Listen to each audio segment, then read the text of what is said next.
tal? Buenos días. Antes de comenzar, quería agradecer a Isaka la oportunidad que nos da de presentaros y compartir con vosotros un enfoque quizá diferente para abordar este tipo de proyectos de gestión de riesgos. La agenda es cortita, solo tiene 3 capítulos, una breve introducción. El segundo capítulo es de nuestra aproximación, un poco más en detalle, y os daremos ejemplos del tipo de análisis de riesgos que hacemos en este tipo de proyectos. Y por último, compartir con vosotros algunas lecciones aprendidas a lo largo de nuestra experiencia. Empiezo por el título, pérdida en la cadena de suministro. Este título está muy enfocado a los clientes del sector distribución, sector retail, pero engloban 2 conceptos que son muy importantes. Por una parte, la pérdida, que no es ni más ni menos que la valoración económica del riesgo, y esto es importante porque es la preocupación del director financiero. Es la manera inequívoca de cómo impacta ese riesgo en su cuenta de resultados. Y segundo, cadena de suministro. La cadena de suministro es vuestra cadena de valor, vuestros procesos, las tareas que componen esa cadena de procesos. A pesar de que el enfoque inicialmente está pensado para empresas de retail, os voy a dar a lo largo de la presentación diferentes ejemplos de aplicabilidad en otros sectores. Os decía, por ejemplo, en sectores de gran distribución, lo que le preocupa al director financiero es la pérdida de stock, y la cadena de suministro es la que veis ahí, los departamentos comerciales, departamentos de aprovisionamiento, logística, transporte, las tiendas y la línea de cajas. Es importante tener muy clara la cadena de suministro, cada uno de los eslabones de la cadena, porque los riesgos que podemos encontrar en un eslabón pueden estar derivados de la mala definición o la mala ejecución de los procesos en eslabones anteriores de la cadena. Os decía, ejemplos en otros sectores, por ejemplo el de restauración. La cadena de suministro, la cadena de valor es muy parecida, donde hay tiendas, ahora aparecen cafeterías, restaurantes, puntos de venta. Sin embargo, la preocupación del director financiero de una empresa de restauración cambia radicalmente. No va a escuchar cosas sobre pérdida de stock, no es su problema. Su problema es el coste de la mercancía vendida o es la pérdida financiera derivada de los riesgos de cada uno de estos procesos. Otro ejemplo puede ser empresas que gestionan hospitales. Son muy diferentes a una empresa de distribución. La cadena de valor, como veis, varía muchísimo. Donde había tiendas al principio, ahora lo que tiene este tipo de empresas son consultas o quirófanos, que son los que necesitan esa mercancía que va a lo largo de toda la cadena. Sin embargo, también le preocupa el impacto que pueda tener la pérdida de stock en sus cuentas de resultados. Y por último, otro sector que no tiene nada que ver, el sector de ocio. Cualquier empresa que gestione entradas para espectáculos, su cadena de valor varía mucho. Encontramos taquillas, los accesos a las instalaciones, CPVs, quizás sí, alguna tiendecita y un ciclo de ingresos. Aquí el riesgo se llama pérdida financiera y pérdida del margen financiero. Muy bien, lo primero que tenemos que hacer para abordar este tipo de proyectos con este enfoque es conocer, entender perfectamente los procesos a lo largo de toda la cadena de suministro. ¿Por qué? Porque es la única manera de entender cuáles son las palancas generadoras de los riesgos. Y voy a utilizar un ejemplo de un supermercado, se ve muy fácil. La pérdida total se diferencia, la llamamos conocida cuando somos capaces de identificar cuál ha sido la causa y lo registramos así en los sistemas. La pérdida desconocida es aquella mercancía que debería estar en la balda y no está, no sabemos qué ha pasado y lo contabilizamos como pérdida desconocida. La problemática en un caso y en otra es muy diferente. Cuando hemos tirado una mercancía, es pérdida conocida, hemos registrado su origen. Simplificando mucho el modelo, las razones por las que lo tiramos o lo tiran las empresas del sector retail es porque caducan o se vuelven obsoletos o porque la mercancía está en mal estado. A su vez, la caducidad, el problema de caducidad, si lo reducimos mucho, los problemas tienen que ver con un surtido. Alguien ha definido mal el surtido en las tiendas, pues por ejemplo, quiero intentar vender turrón en verano, pues va a caducar, seguro lo vas a tener que tirar. O, por ejemplo, problemas de implantación, problemas de aprovisionamiento de mercancías. Si pensad en una sección de frutería, por ejemplo, que es capaz de vender de media diaria unos 100 kilos de tomates. Si alguien empuja 2 palés con 600 kilos de tomate, esa tienda, a pesar de que baje el precio, a pesar de que liquide la mercancía, la va a tirar, no es capaz. Por tanto, los riesgos que se identifican al final de la cadena, en este caso tiendas, vienen derivados por departamentos que están muy lejos de esa tienda. Pues un departamento de aprovisionamiento o un departamento comercial.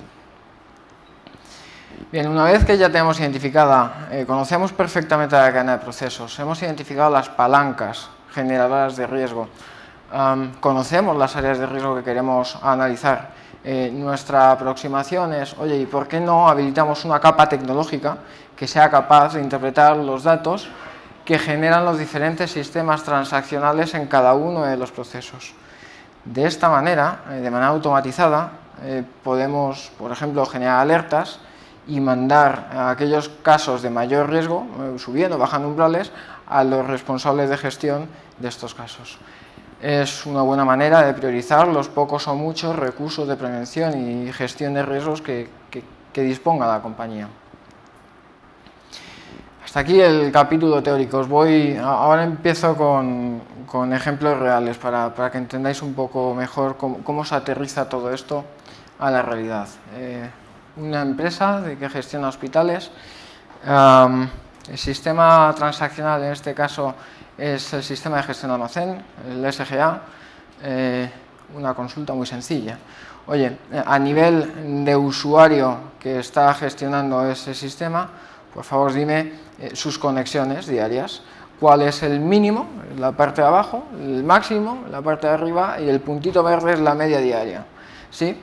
Si acotamos ese análisis solo a aquellos encargados, a aquellos responsables de almacén, que son los usuarios que más funcionalidades pueden hacer y por tanto tienen mayor riesgo de hacer cosas que no deben, bueno, pues la foto que obtuvimos fue esta. Dentro del top 20 encontramos 10 usuarios, 10 responsables de almacén, cuyos turnos superaban las 11 y 12 horas. Evidentemente no significó, en este caso, que la persona que estaba gestionando el almacén estuvo, por ejemplo, este de aquí estuvo 16 horas trabajando, ¿no? Lo que había aquí era un uso indebido del código de este responsable. Analizamos el caso y bueno, el proceso estaba bien definido en la parte de segregación de funciones en función del perfil. Lo que no estaba bien definido era la parte del proceso en la que el usuario se loguea. En este caso me parece que eran 5 dígitos, era fácilmente replicable y por tanto era una mala definición de proceso. Cambiamos de sector, en este caso una empresa de distribución especializada.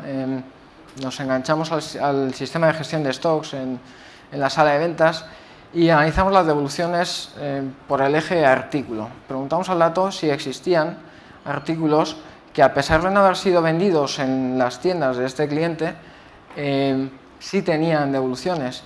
Efectivamente, encontramos 200 artículos que en un año sumaban 50.000 euros que habían sido devueltas en las tiendas y que no se habían vendido. Nos hicimos la misma pregunta: ¿cuál es el proceso? ¿Cómo está definido? Y nos cogemos el procedimiento y efectivamente estaba bien definido. La persona que va a procesar una devolución está obligada a pedirle al cliente el ticket de original de compra, ver que no ha pasado más de un mes y además en el TPV registrar el código del ticket original. Por tanto, no debería suceder. En este caso, lo que estaba pasando es, lo que demostramos es que el proceso se estaba ejecutando de manera errónea por una serie de empleados en varias tiendas. Otro ejemplo también de devoluciones, en este caso restauración. Pensad en una cafetería. Es extraño que haya devoluciones en una cafetería, pero las hay. Lo normal es que la mayor parte de las devoluciones que se procesan en una cafetería se realicen entre el segundo 1 y el minuto 15. Aquella parte tiene un riesgo que no entro en esta parte de aquí. Había un 2% de todas las devoluciones donde no se registraba el ticket origen. De nuevo cogemos el procedimiento, lo leímos, nos fuimos a los CPVs y efectivamente el sistema no te permitía procesar una evolución si no metías correctamente el ticket origen. Se iba a los servidores centrales, comprobaba cuál era el ticket, lo recuperaba y entonces sí te permitía procesar la evolución. Entonces, bueno, pues fuimos paso a paso a nivel de sistemas y vimos que lo que sucedía era que en uno de los agregados que había entre los diferentes sistemas se perdía determinada información, determinada casuística de ese proceso. Aquí lo que encontramos fue un error de calidad de información. Otro ejemplo, en este caso riesgo de fraude. Un ejemplo de una empresa que vende entradas.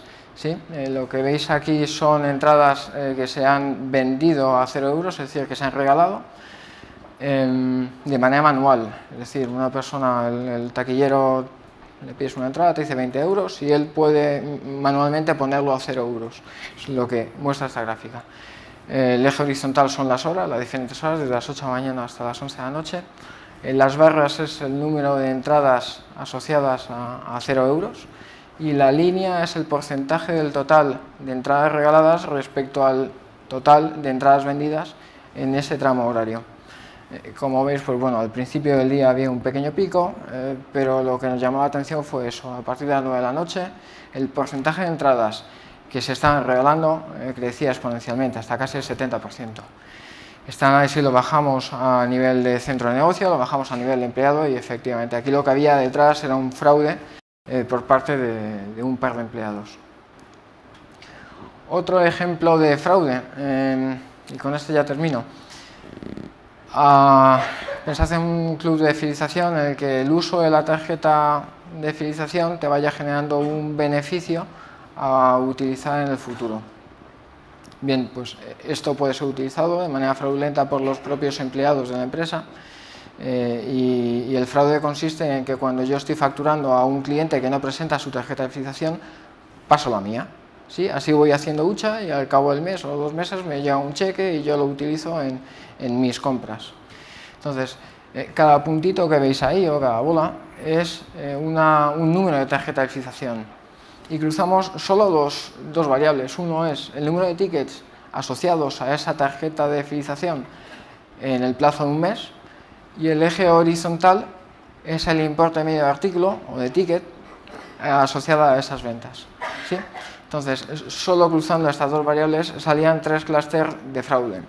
El primero, el que tenéis ahí arriba, y está asociado a empleados de apoyo. Por ejemplo, ahora en campaña de Navidad es muy dado, las compañías tienen ventas muy estacionales y tienen que meter gente de apoyo. Bueno, pues esas personas no saben que si pasan más de 2, 3, 4 veces la misma tarjeta de fidelización el mismo día, alguien le va a preguntar qué ha pasado con esas ventas. Pues es lo que veis ahí. Eso es fácilmente detectable porque casi todas las empresas tienen consultas más o menos automatizadas para encontrar ese comportamiento. Este clúster de la derecha es aquel empleado que ya sabe que si pasa su tarjeta más de 2 veces al día, le van a llamar la atención. Entonces, lo que hacen es ser selectivos. Todos los días paso mi tarjeta, pero solo en aquellos clientes que no presenten la suya y el importe medio del ticket sea grande, o el importe medio del artículo sea grande. Así voy generando hucha de manera bien, estable y nadie me llama la atención. Es esa parte de ahí. Y esta de aquí llama la atención por el importe medio de artículo o de ticket tan bajo respecto a la media. La media en este caso está entre los 15 y 20 euros. Si además lo cruzamos con la operativa parecida a la que os presenté antes de descuento manual aplicado, lo que se encuentra son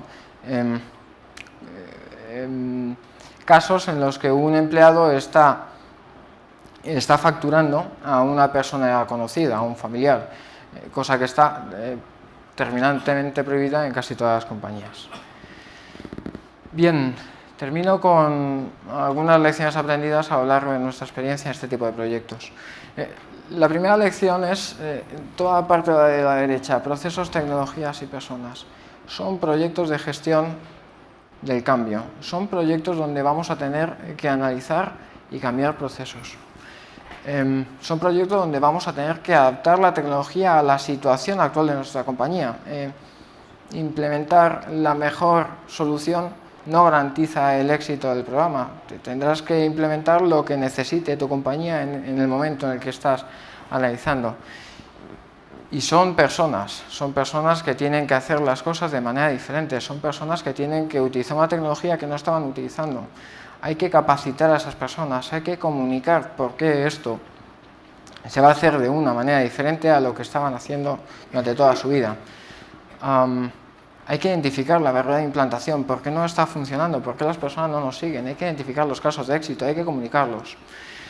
Por otra parte, y coincido con Andrés, la calidad del dato es fundamental.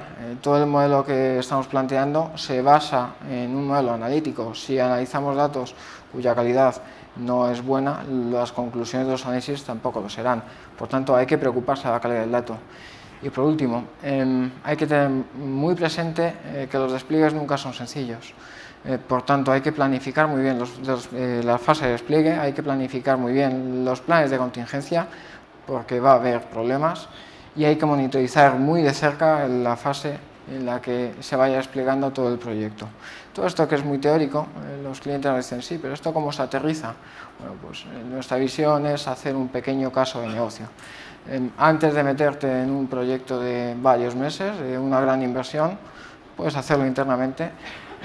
Toma una muestra reducida de datos, analízalo de manera, una muestra representativa, dígale 2, 3, 4 semanas, porque eso te dará herramientas para saber, primero, la viabilidad técnica de si esto tiene sentido en tu compañía, la oportunidad económica, si esto me va a valer más de lo que voy a ahorrar, y, por supuesto, una planificación adecuada de proyecto, ese despliegue que os comentaba antes.